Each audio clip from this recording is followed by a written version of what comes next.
Welcome back to the Means Report, everybody. Happy you are staying with us on this Sunday, where we want to use this next segment to dispel some misconceptions that might be out there, those being the conceptions or the perceptions that the library system hasn't changed since you were a child and that it still exists as you might remember it during your school days. Well, boy, has it ever changed. Boy, is it ever keeping up with the times. And my goodness gracious, we have the numbers to prove it. I am so happy to welcome to the Means Report Teresa Cole. She's the brand new director of the East Central Georgia Regional Library System. It means she's in charge of all of the Augusta libraries. And Teresa, welcome to this part of Georgia, and I'm glad you're here. Well, thank you, Brad, for having me. You know, at first, Teresa was my enemy because she did her undergraduate studies at Auburn University, but then I learned that she would be my friend because she continued her higher education pursuits at the University of Alabama. So thank you for that as well. Thank you. You're welcome. First of all, I want to throw a number at the viewers that caught me when you showed it to me a few minutes ago, and that's the number of items that you had in circulation for fiscal year 2011, and how many of those items were books. Because Teresa, you talk about misconceptions. A lot of people might think the book is dead. Not true. Not true. We are still circulating a large number of hardback and paperback books. That has not changed. And look at last year, the number of things that y'all lent out, and how many of those represent actual books as we know them. Well, we circulated 1.346 million items, and 1,036,000 of those were books. So still books getting checked out. Now, Correct. is it just a certain age group that's doing it? Are there schools that borrow from you? Who's checking these out? It hits all demographics. We have middle class, upper class, lower class. It does not matter. All people in the community are using the public library. All right, so we know that books still exist. You still use your library card. Correct. Right? Everybody's not walking around with a Kindle or an iPad reading that way. True. However, you're able to cater to those people too. Talk about the library's capability to allow you to download books and still borrow them. Correct. And now that you are reading books on your reader, you can get them from us just as if they were a hardback book. That is one of the services we provide. For the last 6 months, we have been able to offer downloadable books through our website, and people can download books for every reader except the Kindle, and that should be on board soon. All right, how does the borrowing of a virtual book work? Does it just disappear when it's due? How do you do it? That's exactly right. It is designed so that after the 2-week circulation period is up, it just evaporates from your reader. It does. We don't quite know how that works, but we do know the purpose is to keep everyone from sharing it and reducing the publisher's profits. It is amazing how state-of-the-art the library system is in this part of Georgia. Talk about the computer availability that you have to people, because just as everybody is not walking around with an iPad or a Kindle, not everybody has computer access, but y'all's computer cubbies, if you will, stay very busy. True. We do have quite a number of computer users. We still work somewhere in the neighborhood of 250,000 users a year. And it is one of our more popular things. We also have wireless, which means a lot of people bring their own laptops or whatever to the library to work on projects there. I want to talk about something that our old library got a bad rap for, justified or not justified, and that is that it was a place for people who didn't have any place else to go. And everybody should have access to the library. I want to say that off the top, Right. but the very structure, the way the building is designed for our downtown library, does make that a bit more difficult. Kind of describe that to the viewers. We have designed the building, and I would love to take credit for it, but my predecessor and his board did this, and they did a wonderful job of designing the building so that there's not a lot of lounging space near the front of the door, the main library. And what that means is that we don't have people who come and just hang out at the library all day long. We do have homeless and other patrons who do come and use the library on an occasional basis, but it's not really a stop where people spend all day.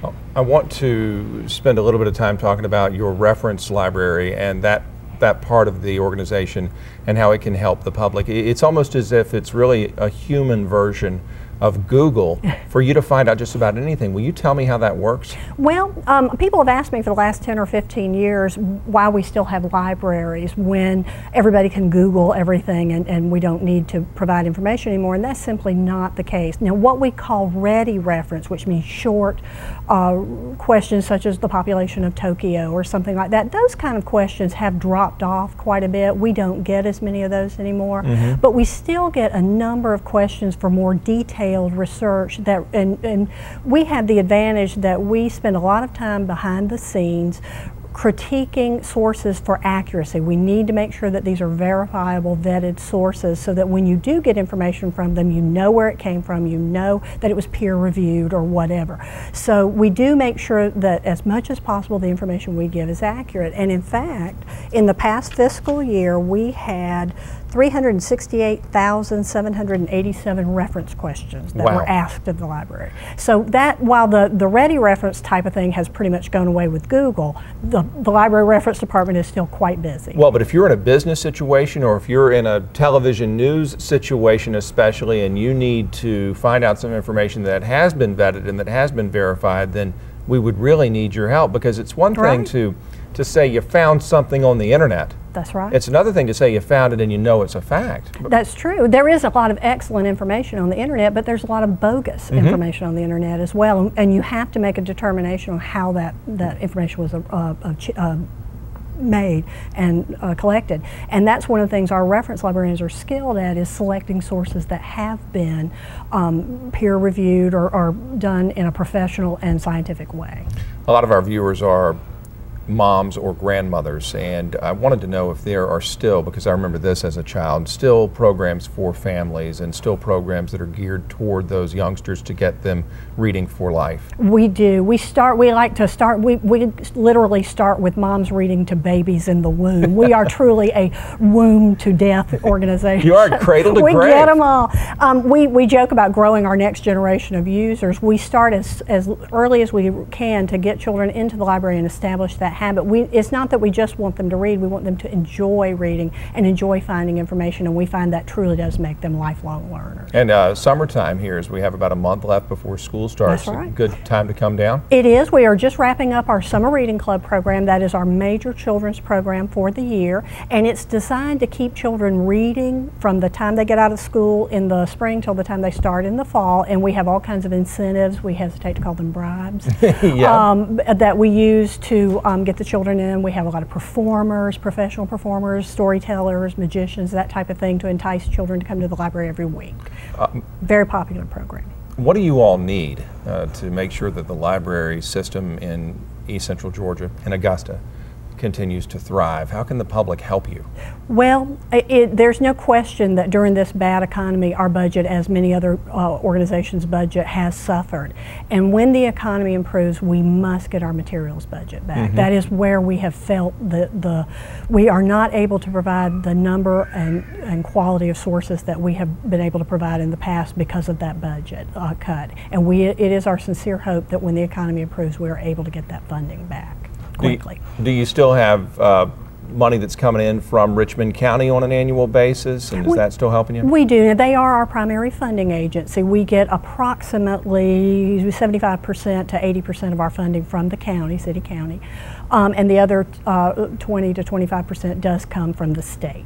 What do you think it is about having libraries around that appeals to people? Because as we've discussed, anytime you put a library on a sales tax issue, it seems it helps that issue pass. That there's going to be that automatic support for it. Why is that? Well, I think most people, and we do have a lot of users, but most people do see a direct benefit from their tax dollars from the library. There are other things we spend taxes on that are critically important, but not as many. Not many of those things do you see something that is a direct benefit. You can download e-books to your player, you can take books home to read to your children, you can research your tax issues or whatever you need to do. And that is a definite benefit that taxpayers can see immediately for their tax funds. How are all the libraries doing? I know we look at the bright, shiny building downtown, but there's also Appleby, there's Diamond Lakes. Right. How, as we look at different parts of town, are y'all doing? We're doing very, very well. Libraries, it's not uncommon in a bad economy that library usage goes up. And I'm not sure it ever went down after the last bad economy. Right. And it definitely has gone up since this one. People do tend to come to the library more to get books than buy them, purchase them when there's a bad economy. And they do tend to come to the library to use their laptop instead of having their own internet provider and that type of thing. So definitely that has affected it. But we're pretty much at an all-time high in usage. And it's just a common misperception that libraries are fading away. We've adapted very well to new technology, and you're simply going to get your new e-books from us and your future hologram books or whatever comes down next. Yeah. You'll get them from us just the way you did your old hardback books in the old days. How does the library card work these days? I've seen them on keychains, I think, and I've also seen like one that looks like they used to look. How does it work when you're not at the library and you want to download a book? Oh, well, now the downloadable books can be done through your computer at home. It's a very simple process, and we'll walk you through it and hold your hand, and almost anybody can do it. I have been able to do it successfully, which is a good indication that it's not difficult. And for regular books, we still use the old barcode, but it's a little different from what you remember as a child. It's got the old library card. It's got a barcode similar to what you do at the grocery store. We scan your card in, and then we scan the barcodes on the books and check them out to you that way. There's not a metal tag on it. Not a metal tag anymore. Remember those? I remember them well, and not that many years ago. And we still have the Dewey Decimal System, we just don't have the card catalog. Correct. Right. Dewey Decimal is the filing system we use for nonfiction to keep it in order by subject, but we're no longer using the old-fashioned card catalog. Do you still have microfilm or yes, microfiche? We do. We do have both microfilm and microfiche.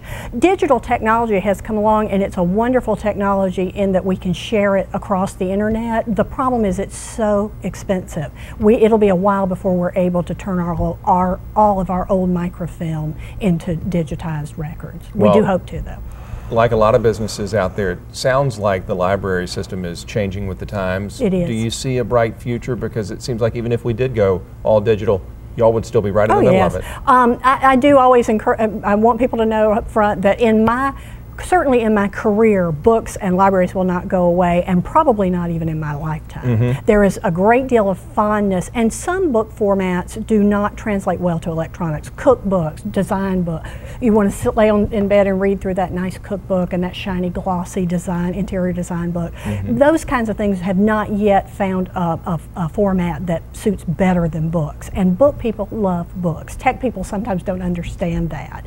But book people love to have a glossy, shiny, colorful book in their hands, and it'll be a while before that goes away. Well, your numbers prove that a lot of people still love books. I'm glad that the circulation stats are where they are. We're very healthy. And they are healthy, and I appreciate you stopping by to talk about it, and hopefully have informed a lot more people about what's going on with the library system. Come and see us, and we'll show you what all we have. Absolutely, 7 days a week. That's it. Thanks, Teresa, very much. Thank you, Brad. Teresa Cole, your library director for the East Central Georgia Regional Library System. When the Means Report continues, we can tell you how you can shape future broadcasts, get more great guests like Mayor Copenhaver and Teresa Cole on here. That's as this broadcast of the Means Report continues in just a minute.